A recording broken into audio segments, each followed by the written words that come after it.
Желающим заняться семейным бизнесом правительство готово помочь. До 17 мая принимаются заявки и обоснованный бизнес-план. К примеру, в Тукаевском районе много тех, кто решил заняться кролиководством, разведением крупного рогатого скота, пчеловодством и птицеводством. В последнее время стало популярно разведение коней. Государство предлагает субсидию до 5 миллионов рублей. Кто получит эти деньги, расскажет Константин Величко. Bizning klientlar, вечные, преданные мои клиенты, которые bir gram it qoldirmaylar. Эта семейная ферма работает около 2 лет. Каждый месяц один бык идет на мясо, и с покупателями проблем нет, говорят фермеры. Такого рода бизнеса сейчас много, но не все занимаются производством мяса халяль. Фермеров даже не пугает вступление России в ВТО, поскольку качество мяса интересует не только мусульман. 60% покупателей у Айдара Ахмедгалиева, к примеру, русские. Акцент делаем именно на наш традиционно татарский вид забоя халяль. И вкусовые. Да, то, что выращиваем, значит, все на натуральном, без добавок, я подчеркиваю, мы выращиваем своих животных, хотя имеется кругом всевозможные предложения, чтобы ускорить рост этих животных.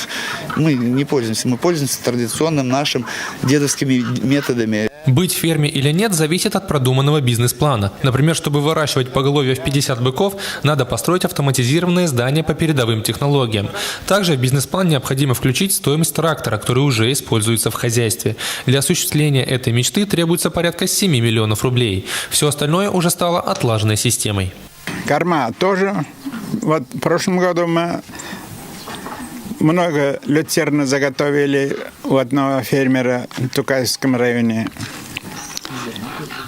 Зерно тоже, значит, ячмень мы закупили тоже у фермерских хозяйств.